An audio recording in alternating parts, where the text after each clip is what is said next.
Boa tarde, como vão vocês? Espero que esteja todo mundo bem. É uma alegria poder compartilhar mais uma vez com vocês meus estudos. Hoje eu estou vendo o livro O Caibalion, tá? É um livro hermético do Antigo Egito e da Grécia, tá, gente? Esse livro, a origem dele é muito mais antiga do que a Bíblia. Hoje vou ler para vocês o capítulo 12, a causalidade, que é a causa e efeito, tá? Toda causa tem um efeito, todo efeito tem uma causa. Todas as coisas acontecem de acordo com a lei.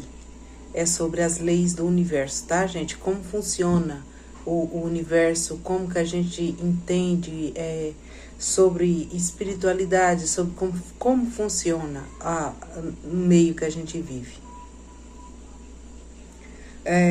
Toda causa tem um efeito e todo efeito tem uma causa. Todas as coisas acontecem de acordo com a lei. O acaso é simplesmente um nome dado a uma lei não reconhecida. Existem muitos planos da causalidade, mas nada escapa à lei. O que eu quero dizer, o que o livro quer dizer é o seguinte: nada e ninguém, por mais que não conheça esse conteúdo, por mais que não conheça as leis do universo, vive sem passar por estas causas, tá?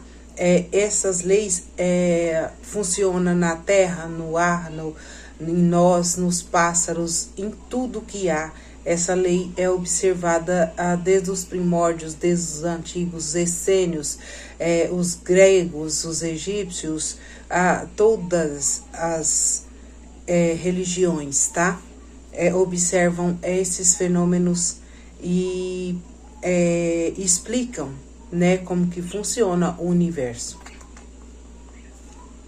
Se a gente não entender isso, a gente fica brigando contra as coisas, brigando contra a funcionalidade das coisas, né? Por exemplo, se eu tenho crenças limitantes, eu estou gerando no meu campo energético muito daquilo. Aquelas crenças vai reverberando na minha energia e eu vou criando escassez, eu vou criando doença, eu vou criando medo, eu vou criando situações de sofrimento, eu vou criando depressão. Então, se você precisa vibrar naquilo que você quer, é o que eu sempre estou falando.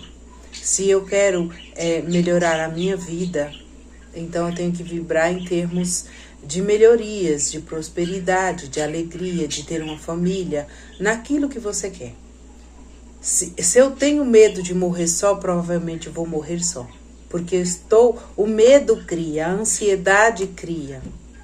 O que eu penso a gente cria aquilo que mais a gente pensa. O que você passa o dia, os dias, os meses ali com medo, pensando, é aquilo que você cria no seu campo energético. Vocês já prestaram atenção que os ciclos se repetem? Tá? Aí eu caso com uma pessoa, não me dou certo porque aquela pessoa era violenta. Aí você separa daquela pessoa, arruma outra pessoa violenta. As pessoas repetem esses ciclos porque não muda o pensamento. Não tem como você ser uma pessoa próspera se dentro de você for uma pessoa pobre de espírito. Você só vai melhorar no dia que você mudar sua mentalidade e começar a pensar em termos de coisas prósperas. Então, a gente só muda de vida quando a gente muda aqui. A gente, se nós formos prestar atenção, existem situações que a gente arrasta a vida inteira e não resolve e deixa para amanhã. Isso chama autossabotagem. Existem coisas que vêm assim, que a sua casa desmorona, não dá certo aquilo que você está fazendo, você sofre uma decepção imensa. Quando as coisas começam a dar errado, quando as coisas começam você não ter explicação, não ter entendimento, isso é o universo te convidando a dar uma repaginada na sua vida. Para você dar uma olhada ali naquele setor da sua vida, no financeiro, no emocional, no espiritual. Dá uma olhadinha ali, vê o que ali tá errado. O que você tá vibrando. Todas as coisas que te acontecem no dia a dia é um convite para você parar e pensar no que eu estou acertando, no que eu estou errando. Eu quero colher arroz, estou plantando feijão. Será que tá certo isso?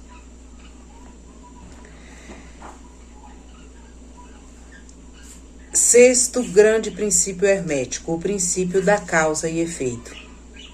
Implica a verdade de que a lei permeia o universo, que nada acontece por acaso, que acaso é simplesmente uma palavra que indica uma causa existente, porém não reconhecida ou percebida, que os fenômenos são contínuos, sem interrupção ou exceção.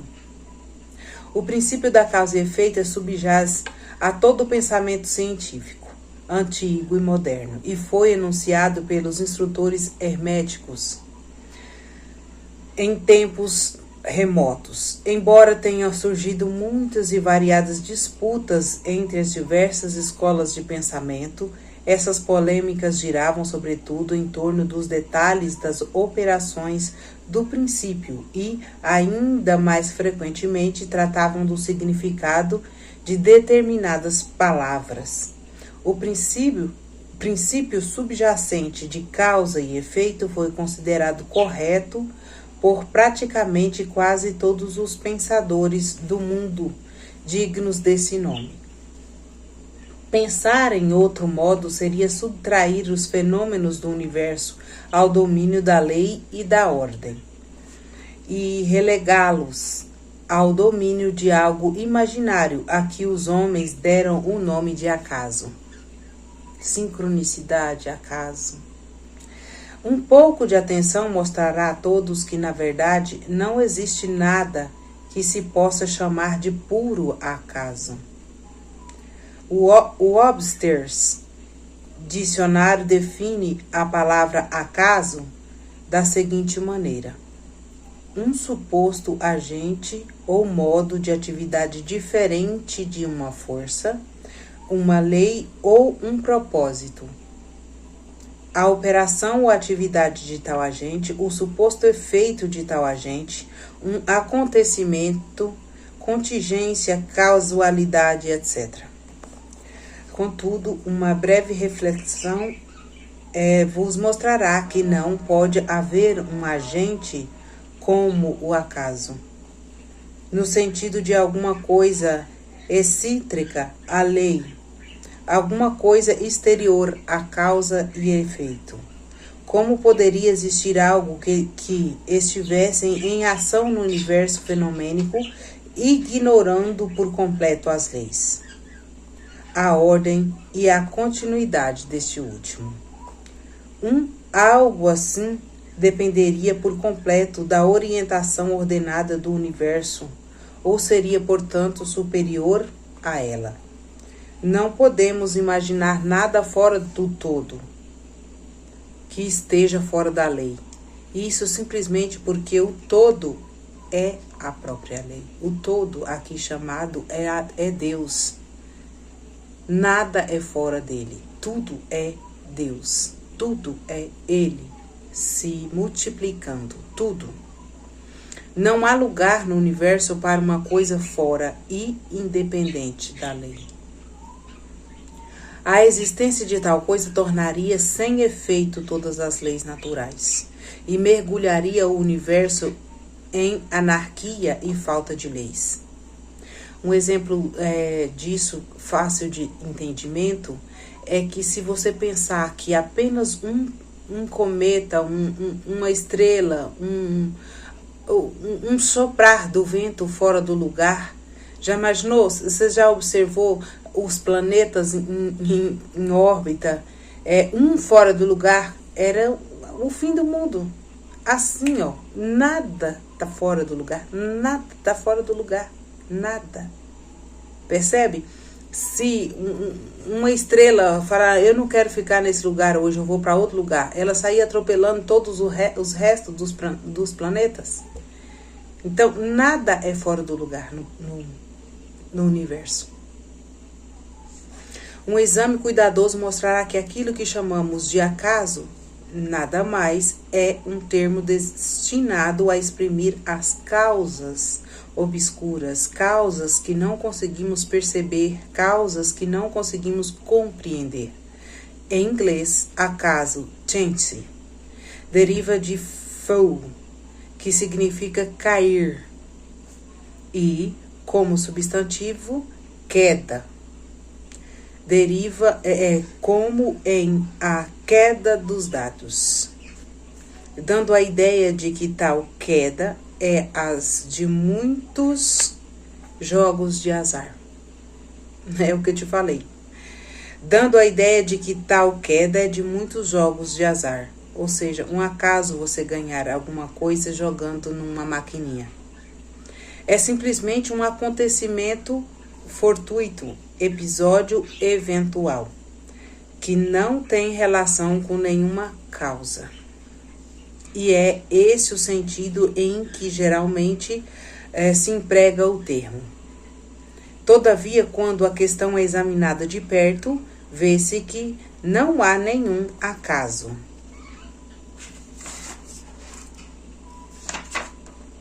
Acaso na queda dos dados. Toda vez, ao ser lançado, um dado mostra um número qualquer. Obedece a uma lei tão infalível quanto o que rege a revolução dos planetas ao redor do Sol. Por trás da queda do dado há causas, ou cadeia de causas, que vão muito além do que a mente pode alcançar. A posição dos dados nas mãos, a quantidade de energia muscular despendida ao lançamento, a condição de uma mesa, etc, etc.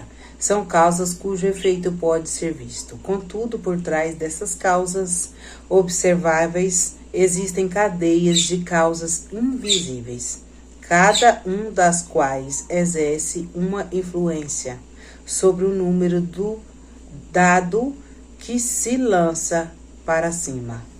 Se nós falarmos de prosperidade, a gente pode pensar o seguinte: por que fulano ganha na Mega Sena e eu não ganho? Por que a vida de fulano é mais fácil e a minha não? Por que fulano tem saúde e fulano não tem? Se um dado for lançado a um grande número de vezes, vê-se-á que os números mostrados serão mais ou menos iguais, isto é, haverá um número razoavelmente igual de um ponto, pois 2 pontos, etc., proveniente da posição mais alta. Lançai uma moeda ao ar, e ela poderá cair tanto cara ou coroa. Contudo, fazei um bom número de arremessos, e o número de caras ou coroas ficará praticamente nivelados. Essa é a operação da lei de termo médio. Contudo, tanto o lançamento mediano como o simples são regidos pela causa e efeito.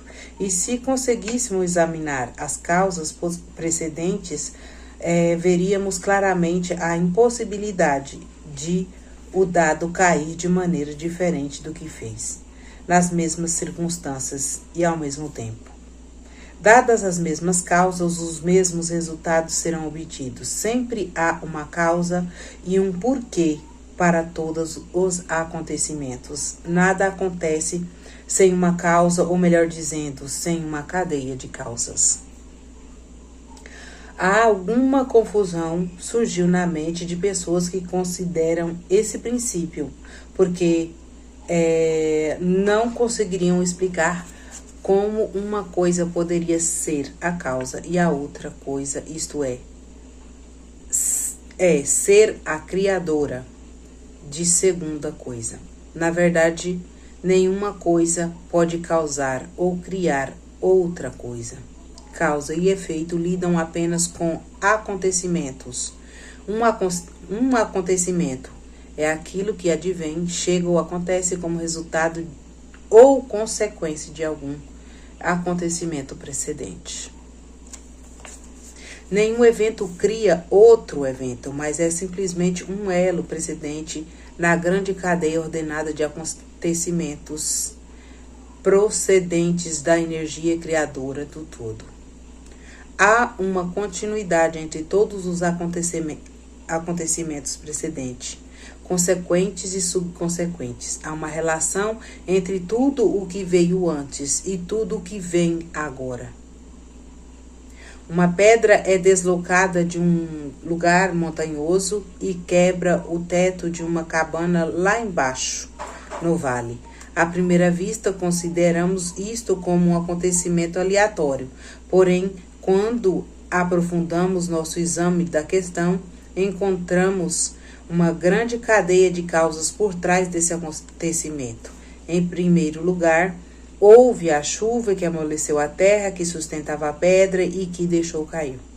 Por trás disso, houve a influência do sol, de outras chuvas, que gradualmente desintegraram um pedaço de rocha de um pedaço maior.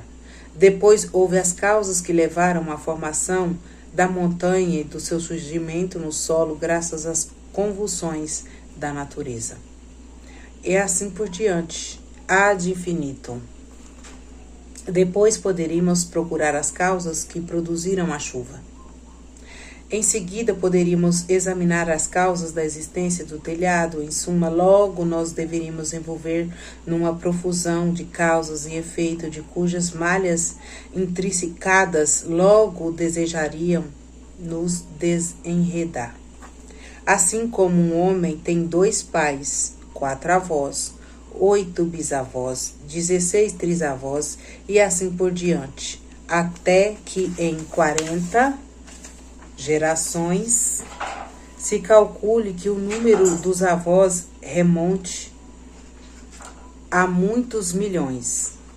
O mesmo acontece com o número de causas que se oculta sobre mais triviais acontecimentos ou fenômenos, como a entrada de um pequeno cisco nos olhos. Não é fácil fazer a partícula de fuligem remontar ao período primitivo da história do mundo, quando ela fazia parte de um tronco maciço de árvore que mais tarde foi transformada em carvão, até que finalmente passou adiante de vossos olhos, em que seu caminho rumo outras aventuras e uma poderosa cadeia de acontecimentos, causas e efeitos trouxeram-a em condição atual. E o último desses acontecimentos é apenas uma cadeia de eventos que produzirão ainda outros nos próximos séculos. Uma das séries de acontecimentos decorrente da minúscula partícula de fuligem foi a escrita dessas linhas, que fez com que o tipógrafo e o revisor executassem determinado trabalho e que produzirão certos pensamentos em vossa mente, e o que, por sua vez, influenciará outras mentes, e assim por diante, para além da capacidade de o homem pensar mais longe, e tudo isso a partir da passagem de um minúsculo grão de fuligem. Tudo isso que dissemos mostra a relatividade e associação das coisas e o fato mais profundo de que não há coisas grandes nem pequenas na mente que tudo cria. Não há coisas grandes nem pequenas na mente que tudo cria. Detenhamo-nos aqui para refletir por um instante. Se certo homem não tivesse encontrado essa certa mulher, no obscuro período da Idade da Pedra, o leitor, que agora se debruça sobre essas linhas, não estaria aqui neste momento. E talvez, se o mesmo casal não tivesse se encontrado, nós, que escrevemos estas linhas, tampouco estaria aqui. E o ato mesmo de escrever, de nossa parte, e o ato de ler da nossa parte, da parte do leitor, poderá não só afetar nossas vidas respectivas, mas também poderá exercer uma influência direta ou indiretamente sobre muitas outras vidas que agora vivem e que viverão nos tempos vindouros. É o que eu estou fazendo agora, né? lendo esse livro para tá no YouTube. Quem quiser ver, vai ver, né? Tá? Pode uma pessoa ouvir o que eu estou dizendo e 1 milhão de pessoas poderão ouvir, né? A reflexão sobre o que é uma causa e um efeito. Aqui diz que nada, não existe acaso. Se ninguém tivesse escrito esse livro, eu não estaria lendo, mas tudo foi programado, nada é por acaso. Alguém escreveu esse livro porque eu precisava entender sobre as leis do universo, você precisa entender sobre a lei do universo.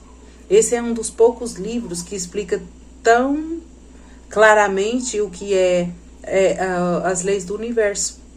É um dos livros mais importantes da física quântica, da lei da atração, que explica as coisas mais antigas para nós.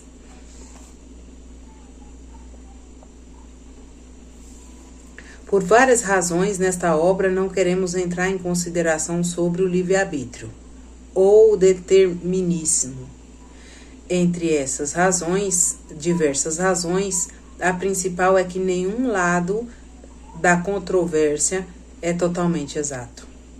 Com efeito, ambos os lados são parcialmente verdadeiros. De acordo com os preceitos herméticos, o princípio da polaridade mostra que ambos são meias verdades, os polos opostos da verdade.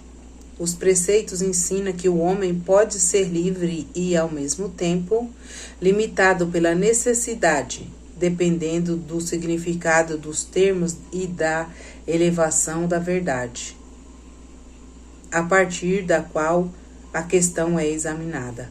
Os escritores antigos a expressam da seguinte maneira: quanto mais distante a criação estiver do centro, mais limitada estará.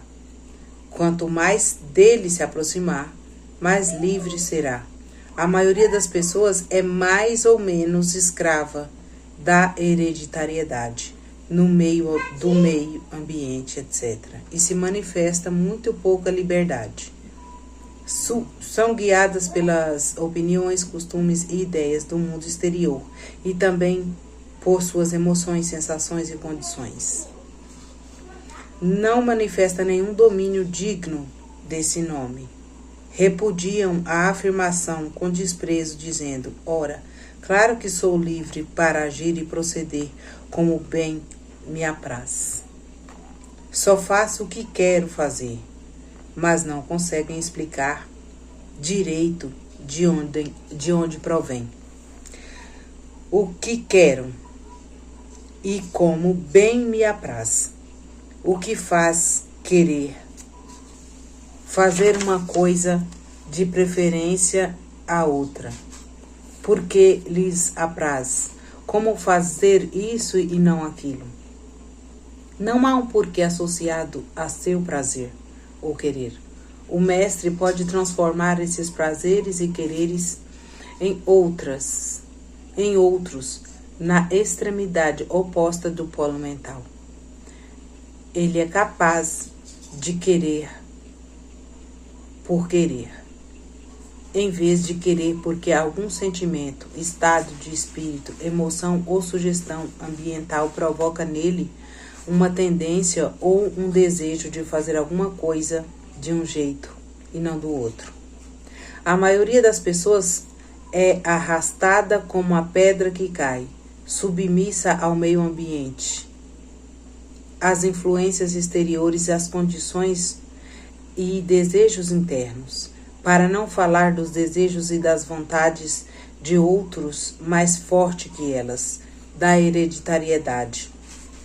Aqui está questionando, né? Será que nós estamos fazendo o que queremos fazer de fato? Será que a gente foi influenciado por alguém, por nossos antepassados? Será que alguma coisa está influenciando a gente neste momento a fazer exatamente o que a gente está fazendo nesse mundo? Será que eu sou livre de verdade? né? É um questionamento. Se a gente... Licença.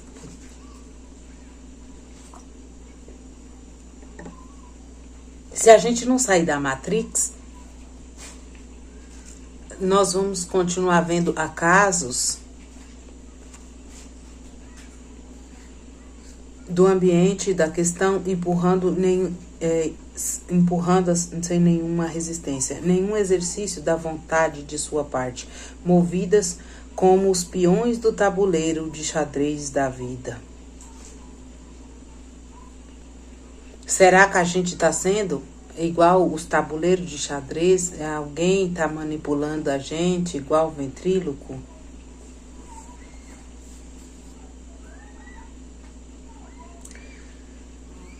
Os mestres, porém, conhecendo as regras do jogo, elevam-se acima do plano da vida material e, colocando-se em contato com as forças superiores de sua natureza, dominam seus humores, temperamento, qualidades e polaridades, assim como o meio em que vivem, e deste modo tornam-se motores em vez de peões. Então, a casualidade, as causas e efeito aqui, elas estão se colocando de forma a questionar, né? Existem acasos.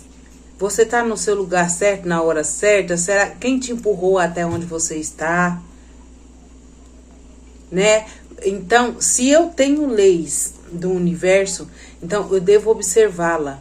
Se eu observo elas, se eu entendo elas corretamente, se eu vivo a minha vida em harmonia com o universo, então eu vou estar sendo a causa da minha vida, não o efeito, né? Então eu vou estar sendo dono do que eu quero, né? Eu vou estar sendo mestre da minha vida, Aqui fala que os mestres colocam-se acima da sua natureza, do seu temperamento, do seu humor, da sua qualidade, da sua polaridade, para entender qual é o papel dela aqui, para não viver de acasos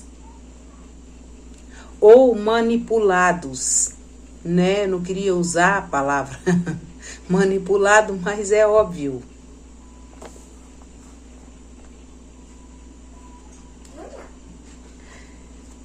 E desse modo tornam-se motores em vez de peão. Caiu. Mas caiu o outro. Tá bom. Causas em vez de efeito. Ele se torna a causa em vez de efeito. E se tornar a causa você estar em sintonia com Deus, você entrar em contato com Ele, você perceber o que eu vim fazer aqui, o que se destina à minha vida, o que eu tenho dom de fazer, o que me deixa feliz em fazer. E os mestres não escapam da casualidade dos planos superiores. Ou seja, por isso que eu tô falando que a gente precisa estar em sintonia com aquele que tudo é. Precisa estar... por isso que os mestres meditam, né? Para poder acessar aquilo que não pode... Passa o vento para lá e passa o vento para cá e ele vai continuar ali, observando e fazendo o que ele tem para fazer. Ele não vai mudar, né? Ele não vai cair em tentação, ele não vai retroceder o que ele acha que é a sua missão de vida. Mas se ajustam às leis superiores e assim dominam a circunstância do plano inferior. Eles formam uma parte consciente da lei, sem serem meros instrumentos aleatórios.